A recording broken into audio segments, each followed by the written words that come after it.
Maladi nini Jova Jova na ngai ekotelema liboso ya kombo na yo Jehova. Maladi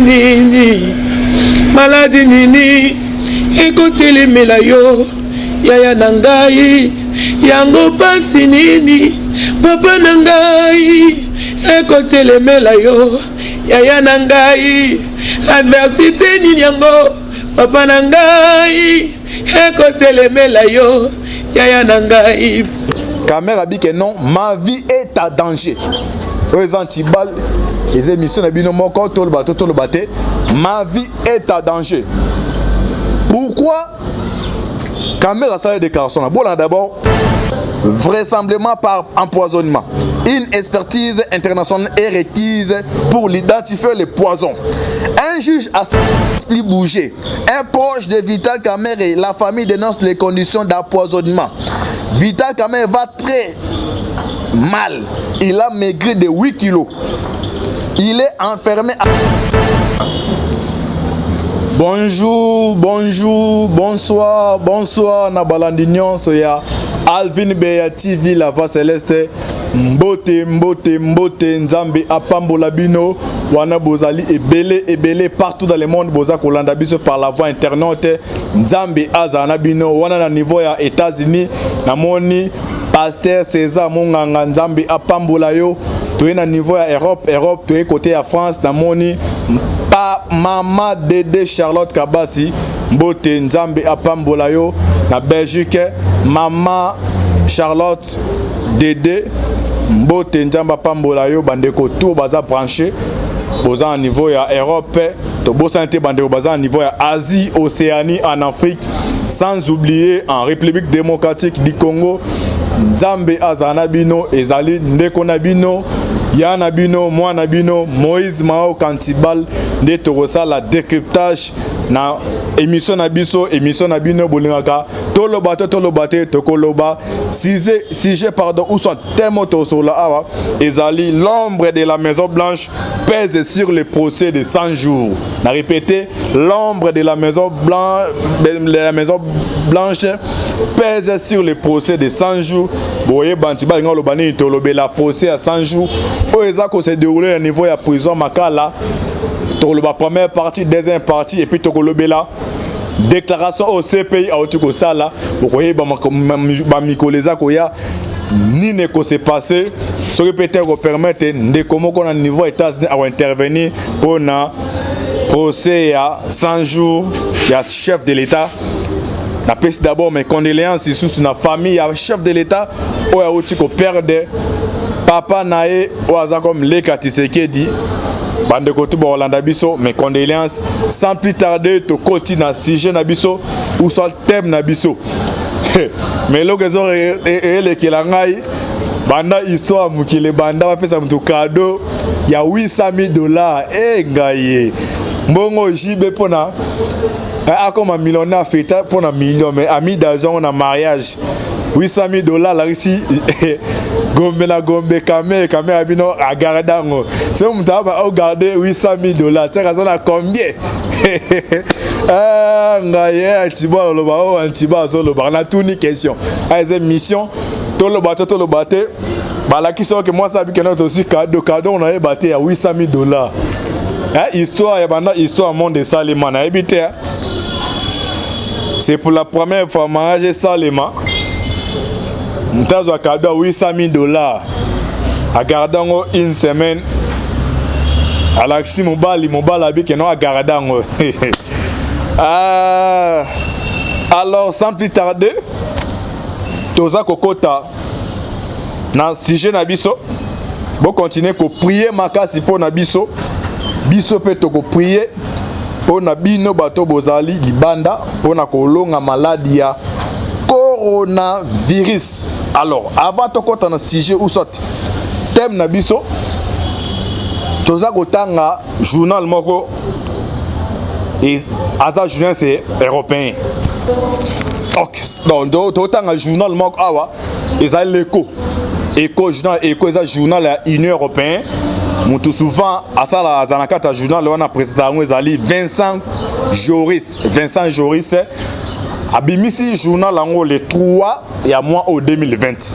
Alors nazo tanga tina suka après to kota na sujet na biso na tina na tanga ngo il y a des points où on a banda ko développer na ko zonga be bisika makambe uteli pe biloko te bisa na bisa bino banda kala bon s'abonner na chaîne na remercier sous mingi nja pambola ndeko Alvino apesinga temps ya cause espace ya ko pesa masolo ya politique ya mboka na osenga boza apena calme bo comprendre ce kama kamtozo kendela to ko sukela wapi. Alors na journal wana alobi l'ombre de la Maison Blanche pèse sur le procès Kamerhe en RDC. Boyebi na troisième procès Kamerhe a dit que non, ma vie est à danger. Les antibal les émissions na bino moko to le baté ma vie est à danger. Pourquoi Kamerhe a sa déclaration? Bon là d'abord journal ya de Vincent Géros totanga to limbola en grosso modo la linga la bo comprendre. Vital Kamerhe, le directeur de cabinet de Félix Tshisekedi, accusé d'avoir détourné plus de 50 millions de dollars, est emprisonné dans des conditions difficiles. Son procès a appris un détour étrange après la mort du président du tribunal. Le procès de Vital Kamerhe, le directeur de cabinet du président de la République Félix Tshisekedi, a repris ce mercredi. Après l'assassinat récent du président du tribunal, le climat est de plus en plus lourd sur cette affaire, alors que les États-Unis ont accru la pression sur le président Tshisekedi pour qu'il nettoie le pays de la corruption. Je le répète, les États-Unis d'Amérique ont accru la pression sur le président Tshisekedi pour qu'il nettoie le pays de la corruption. Empoisonnement, corruption, procès spectacle, menace de mort, des dollars comme s'il n'en pleuve. Tous les ingrédients d'un polar sulfuré sont réunis. Sauf qu'ici, la réalité rejoint la fiction en enflamme la République démocratique du Congo, un des pays les plus pauvres du monde. La troisième audience du procès de Vital Kamerhe, le directeur des cabinets du président Félix Tshisekedi, accusé de détournement de fonds, a repris ce mercredi en pleine heure dans l'enceinte de la prison à Makala à Kinshasa. Plusieurs auditions de témoins étaient prévues lors de ces procès retransmis à la télévision nationale. L'atmosphère est lourde. Le juge Raphaël Yanni, président du tribunal du procès du dit de 100 jours, est mort d'un arrêt cardiaque dans la nuit du 27 mai. L'autopsie des médecins légistes conclut à une mort non naturelle, vraisemblablement par empoisonnement. Une expertise internationale est requise pour identifier les poisons. Un juge assassiné. Le juge Yanni avait suspendu les audiences jusqu'au 3 juin pour délibérer sur la demande de libération conditionnelle de Vital Kamerhe. Le procès a repris son cours. Raphaël Yanni a été remplacé. Vital Kamerhe est toujours en prison. Le rumeur sur les commanditaires de ces assassinats proliférés sur les réseaux sociaux. Les uns s'interrogent sur la responsabilité de Vital Kamerhe. Son parti, l'Union nationale pour le Congo, a démenti cette thèse dans un communiqué. Les autres désignent le nombre ennemi de Vital Kamerhe, soucieux de débarrasser d'un juge trop favorable à l'accusé.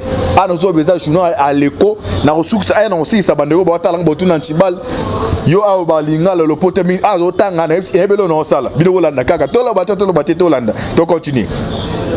Sa famille reçoit des menaces de mort. Sa famille reçoit des menaces de mort. Ils ont peur. Ils n'osent plus bouger. Un proche de Vital Kamerhe, la famille dénonce les conditions d'empoisonnement. Vital Kamerhe va très mal. Il a maigri de 8 kilos. Il est enfermé avec des prisonniers atteints du Covid-19. De ces procès. Sa femme, Amida Chartir, est sous surveillance policière. Sa famille reçoit des menaces de mort. Ils ont peur, ils n'osent plus bouger.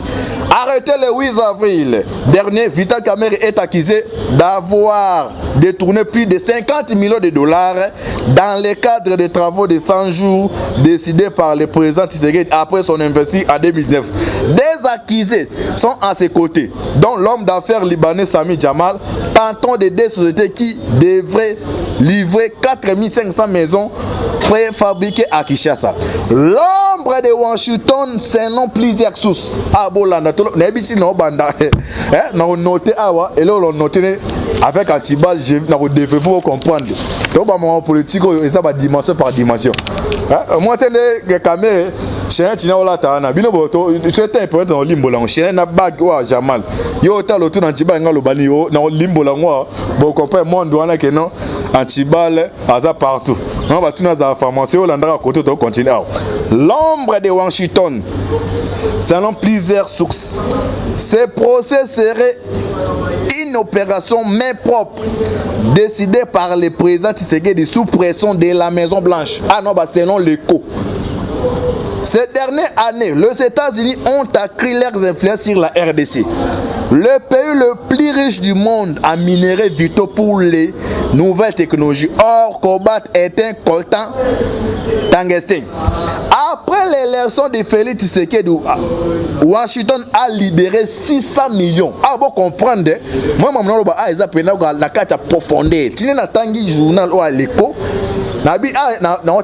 je je vais prendre des trucs qu'on a analysé, comprendre des magasins qui là. Parce que pour ça, il y a la majorité de comme si on a léché. On comprend ce que ma magasins qui là. Biloko on a vu l'émission passée, mais na bandé pour comprendre. Après l'élection, on a répété. Après l'élection du président Félix Tshisekedi, Washington, les États-Unis, a libéré plus de 600 millions de dollars pour consolider la transition. Plus de 600 millions pour consolider la transition. Après l'élection du président Félix Tshisekedi, Washington a libéré 600 millions de dollars pour consolider la transition en avril dernier. Le FMI a débloqué 363 millions pour soutenir la lutte contre le coronavirus. Ah bah monter au temps au comprendre que un ocotana se déchaîner au comprendre tout ça plutôt que nous ni les ça que s'est passé. Tout le bateau tout landa. Fin mai, la Banque mondiale verse à la RDC 445 millions de dollars. États-Unis a payé Simbongo nae. FMI a payé Simbongo nae. Banque centrale a payé Simbongo na bango. Alors bon, on a payé son plan et financer le terrorisme. Ah, ngaye tout landa koto. Fin mai, la Banque mondiale verse à la RDC 445 millions de dollars pour la stabilisation du pays. Impossible pour la vieille Europe et la Belgique de rivaliser. Washington a également renforcé sa présence militaire en Zambie. Je le répète. Washington a également renforcé sa présence militaire en Zambie, à la frontière de la RDC Sud-Est. En échange de cette aide massive, Félix a été sommé de mettre de l'ordre dans les affaires de la RDC. Ah, est-ce que vous avez comme ce que vous avez escapé à la bibliothèque Antibal, c'est comme vous ah, vous comprenez. Ah, bande ko am supo bo tu Antibal le français beleto. Non, eza juna ya iko na otanga na olimbo nga nyoso lingala mais ba comprendre dans le poto ba comprendre ce que moi mesali. Na répété. En échange de cette aide massive, Félix Tshisekedi a été sommé de mettre de l'ordre dans les affaires de la RDC. Un pays où la corruption est spectaculaire. Un pays où la corruption est spectaculaire. Les États-Unis réclament aussi la tête d'Albert Youma. Les États-Unis réclament aussi la tête d'Albert Youma, le président de la puissante Djékamine, qui symbolise pour eux la corruption sous l'ancien régime du président Joseph Kabila. L'objectif est d'écarter Kamere du pouvoir pour rassurer Washington. Ensuite, cela pourrait être autour d'Albert Youma, dit une source. Merci, vous êtes très attentifs. Il y a Kolanda Journal Oyo, il y a Echo. Et Pesami et Salemi les trois. Alors, quand on a profondeur, Makam, Bissolami Tolanda bien.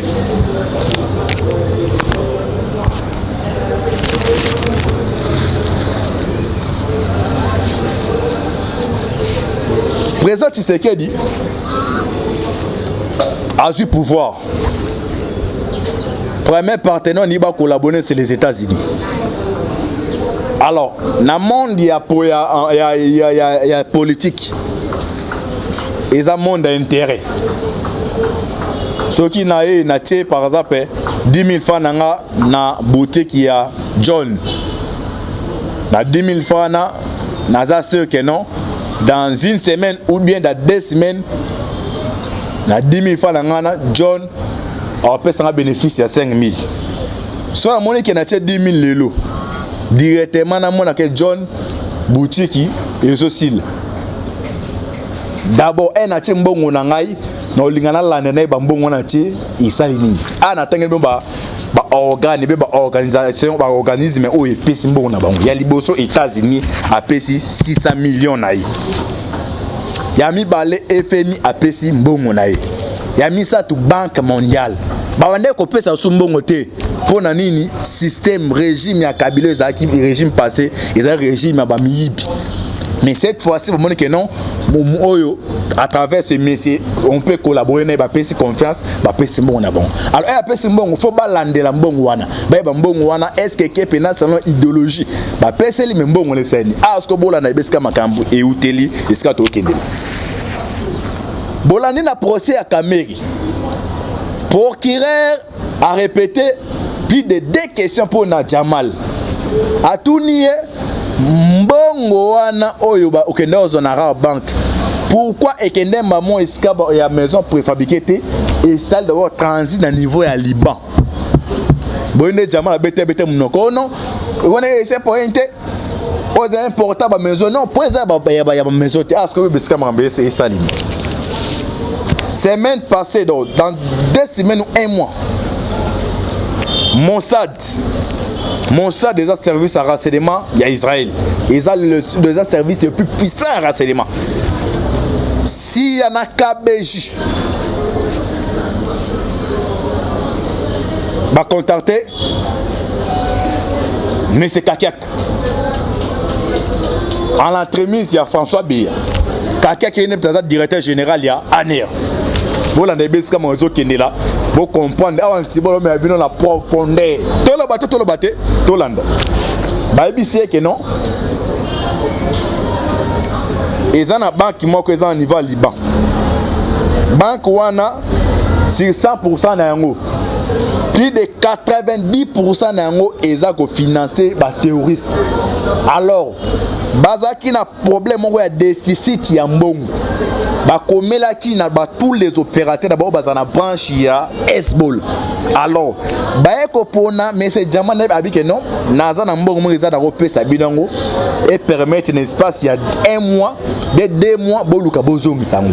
Alors, les États-Unis babi que non, mbongo bo pesi ba le gouvernement pesi Jamal.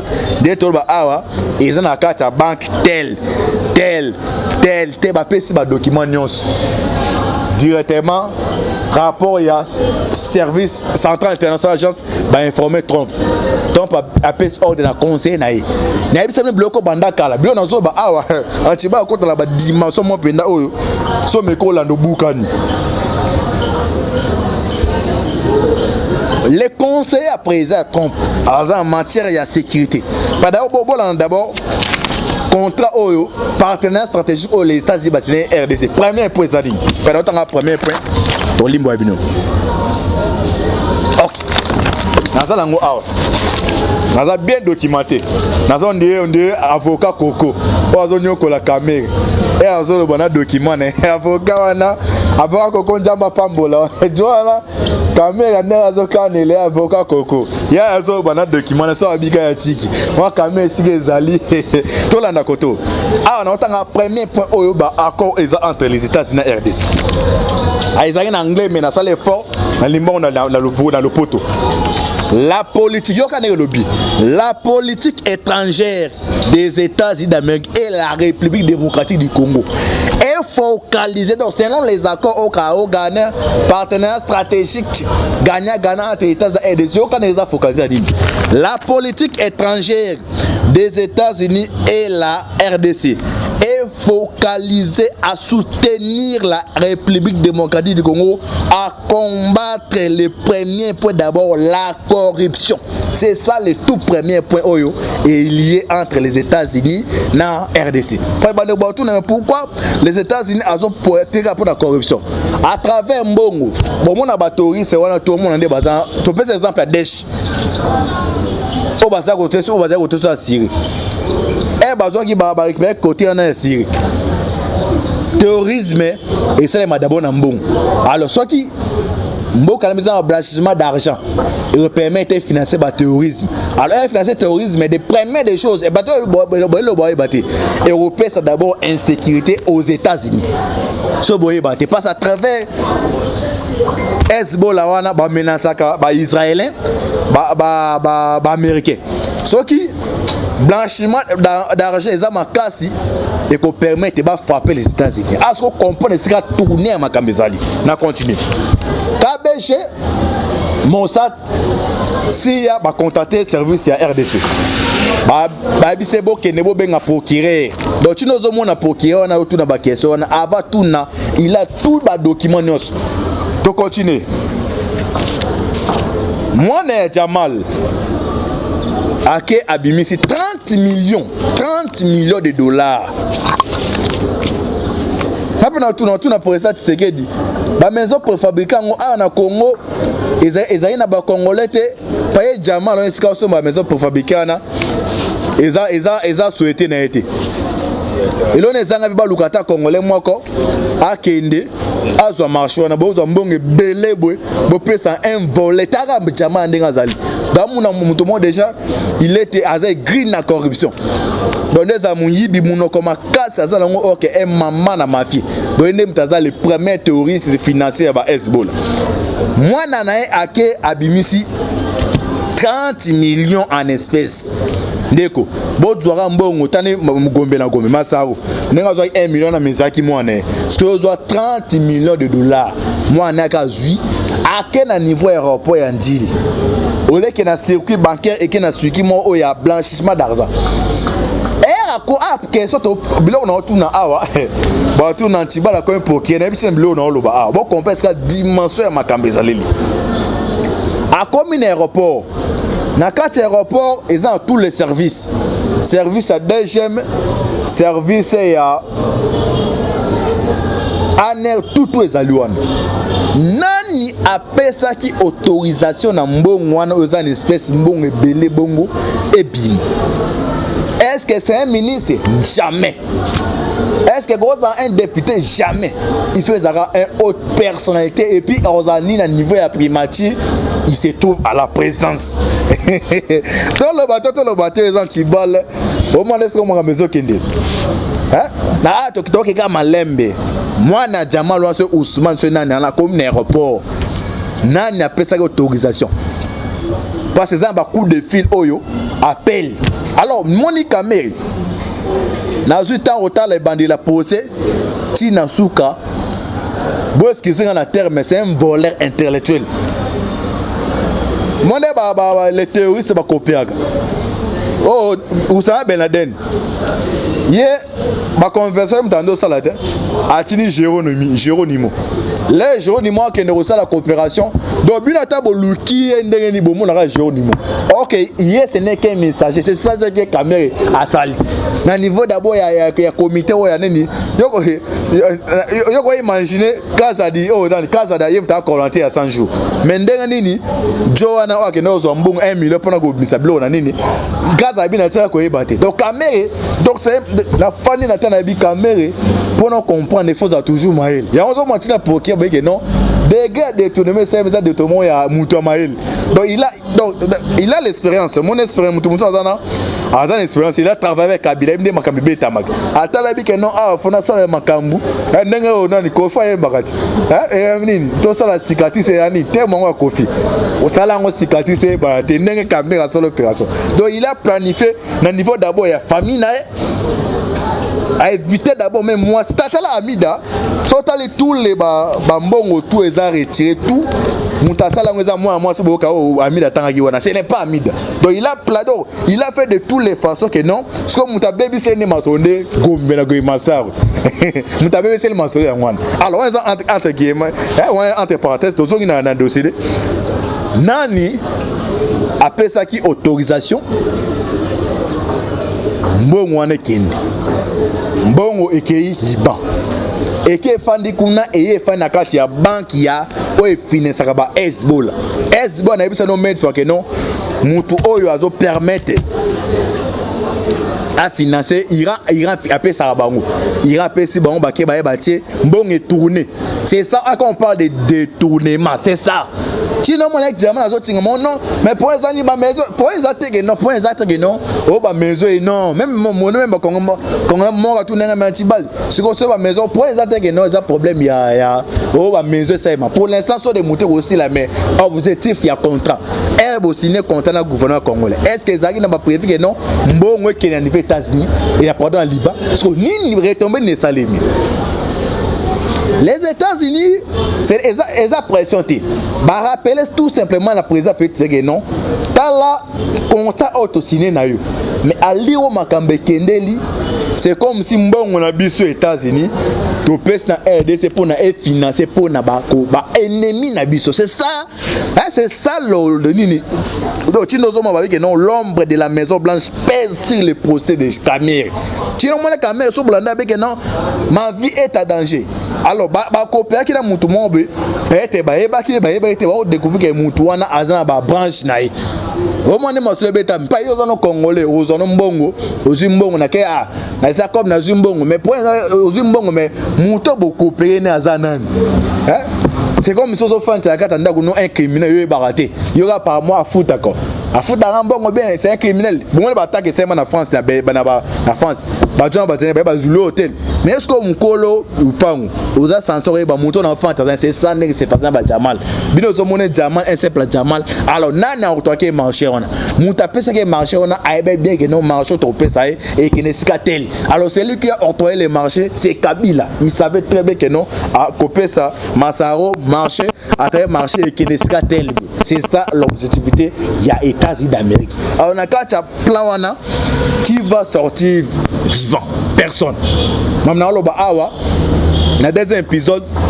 Na kolimbo la bien mon ndenge Kamere na premier élément ti na 12e élément ne Kamere a tombé mbongo ke 57 millions mais le tout dernier Jonker Bilomba Jo conseiller on a eu une tabelle ma solo et pas Kamere bi que mbongo ezali 666 millions donc Kamere il a simplement floué bango a que déjà a sali ba négociation na a bien ba comité en coordination donc tu comme des chanteurs il a déjà donc c'est soyez mon nom sur aïe bandé Kamere bon kangami bina kongote et on va avoir un détournement intellectuel donc pour il a placé des gens hier au monde c'est comme tenir le bagage non pièce par pièce c'est un voleur intelligent bi kenene azawa naimbo mais si comme monter signati na ngeza posé il y a moins à sumboli ba ben na bato ba sinaki mais c'est lui qui est donc les meneurs de jeu c'est lui Kamere. Alors dans deuxième épisode c'était pour permettre toluka tolimbo la bino boyeba retomber nango ezanine somo da Mossad siya bazui biloko aboye c'est que makambo ezebele tozo benga ndeko moko intervenir pour na kozonga to chite azaki moi likolo makasi mais vous comprendre et c'est que ça bongo pour na kozonga to chite to benga ndeko moko à partir ya Californie azali passer intervenir espace à 3 minutes pour na tozonga to chite to ko ta deuxième épisode.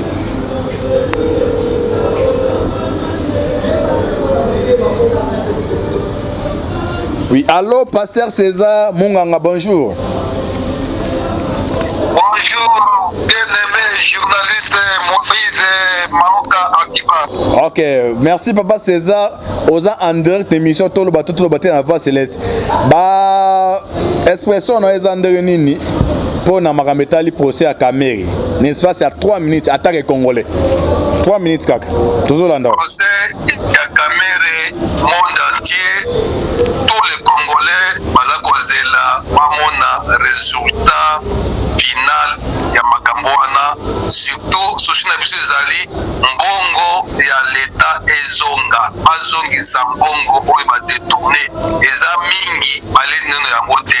Alors, nous sommes dans le tribunal, Tripo, côté Kamere, Bazal toujours réclamer que il n'y a pas de preuves, il n'y a pas de preuves. Nous sommes dans le tribunal, pas prouvé na Kamere qu'il est voleur. Azongi Sambongo, il y a le gouvernement congolais, peuple a souffrir, peuple a dans le malheur, avec des millions de petites filles équipe Piana, ça mise avec des millions. Amida, à on s'accorde des millions. Vraiment, ce n'est pas bien. Nous aussi, dans le tribunal, on va récupérer pour l'État. Ok, merci pasteur César Munganga Nzambe apambola yo liloba suke koza nini pona bandeko bolanda biso ata Kongola vivre libanda liloba ya suka ezali que gouvernement congolais surtout président c'est base de sécurité makasi pona ba juge bayebi que na mboka wana FCC bato ya PPRD baza kosepela na état de droit te baprotéger bajuge toboyi lisusu koyoka ke juge moko akufi ekopesisa malamu te baprotéger bajuge sécurité na bango. Ok, merci pasteur Nzambe apambola bo prier pour na mboka. Merci tala kaka tolali te tisiko presque toza na 83 nazaka kolanda a procès na chaîne amakoe na YouTube, donc tozali vraiment alerté pour le résultat triomphal du tribunal. Ok, merci pasteur. Merci, je vous en prie pour cette service. Ok, merci. Et ça qui pasteur pour un niveau à Californie intervenant qui pour ça caméra bon mon tout ça décryptage ya muké na thème ça sujet na biso l'ombre de la Maison Blanche pèse sur le procès de caméra tout tant bino article éco to même peu comme ça là analyse pour limbo la bino pour permettre de éclaircir bino mais deuxième épisode c'était pour permettre de côté la muzindu siko muzindo likambane ko ba tuna mais caméra ngoto mona c'est comme ça ça ma bien score anti avec antibal pour démonter bino 12 failles na euro permettre ba comme d'abord condamné à faire s'ouvrir beau s'abonner na chaîne beau à confiance à biso beau prier makasi pour na RDC Nzambe apambola bino ciao.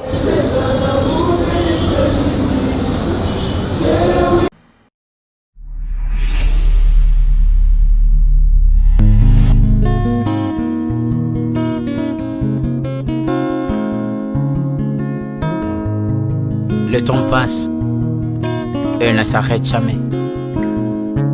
Alors réveille-toi mon ami. Et tout ce qui nous quitte chaque jour, laisse que cela nous serve de leçon. Car à chacun son jour, à chacun son tour.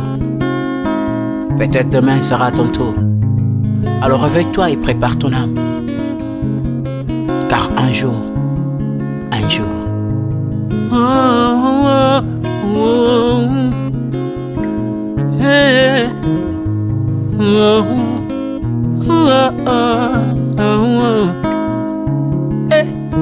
Le temps passe, le jour s'envole, s'en va si vite sans laisser de traces. Hey. Comment faire pour l'arrêter, car il nous amène vers le jour de départ. Yeah. Tous efforts avant nous n'ont pu l'arrêter. Il s'en va sans arrêt, sans pitié, ni nous laisse le temps de faire nos bagages, que de tout mener. Le temps passe, le jour s'envole, s'en va si vite sans laisser de traces. Comment faire pour l'arrêter, car il nous amène vers le jour de repas. Tous ces efforts avant nous n'ont pu l'arrêter. Il s'en va sans arrêt, sans pitié, ni nous laisse le temps de faire nos bagages et de tout amener. Il s'en va seul sans nous. Faut me perdre tout plutôt que de perdre son âme, à quoi bon tout gagner, mais sera que vanité. À quoi bon tout gagner, perdre son âme si l'on est censé de tout laisser. Moninga, verser le sang de l'autre, demain sera le tour, tu seras seul comme dans un miroir. À quoi bon tout gagner, perdre son âme si l'on est censé de tout laisser. Moninga, verser le sang de l'autre, demain sera le tour, tu seras seul comme dans un miroir. Où tu rendras compte devant le Seigneur toute ta vie sur terre. Après avoir tout gagné, l'on s'en va seul, sans rien amener. Faut me perdre tout plutôt que de perdre son âme. À quoi bon tout gagner, demain sera que vanité. vanité.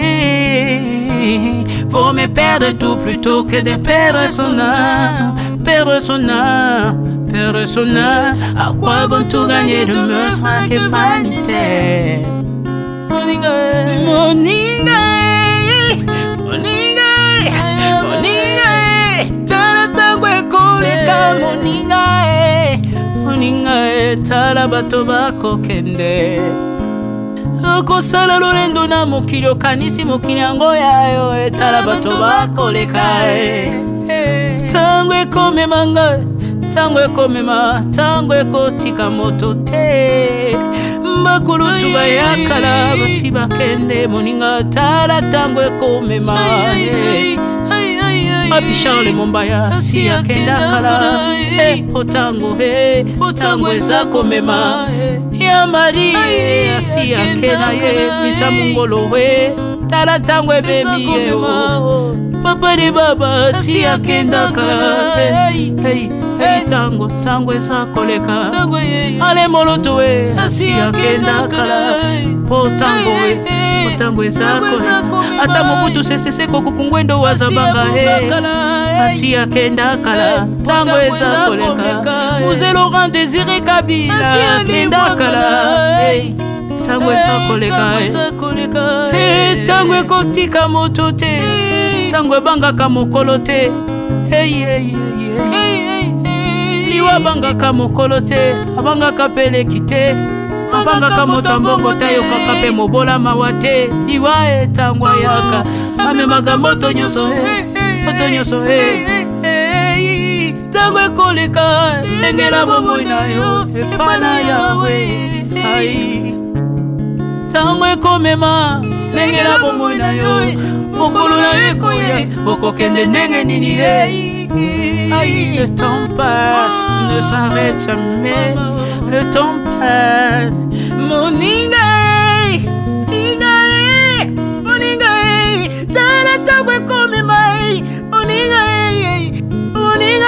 tala tango ekoleka. Moninga, tala tango ekome mai.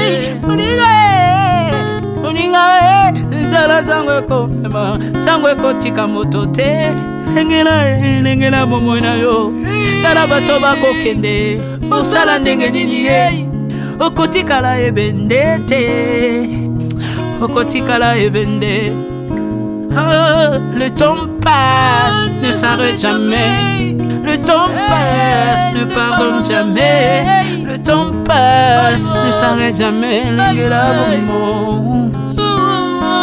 Moninga,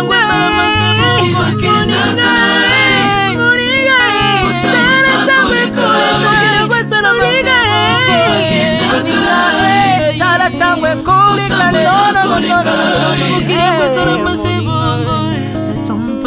ekolo nyonso bato bakokenalela mpona nini nalela mpona nini tango eza koleka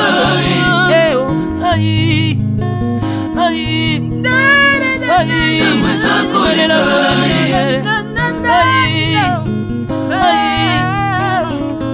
tango eza koleka le temps passe Alvin et Béa tala tango ekoleka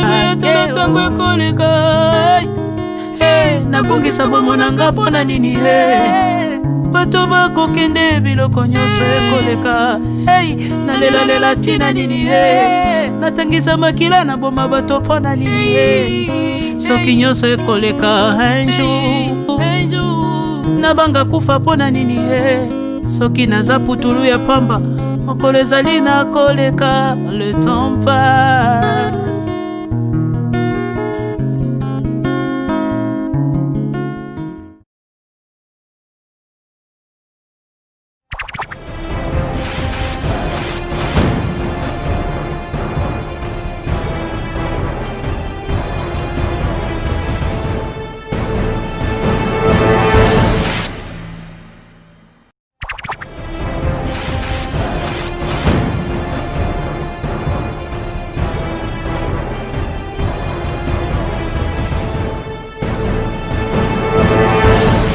maladi nini Jova na ngai ekotelema liboso ya kombo na yo Jehova maladi nini ekotelemela yo yaya na ngai yango pasi nini papa na ngai ekotelemela yo yaya na ngai adversité nini yango papa na ngai ekotelemela yo yaya na ngai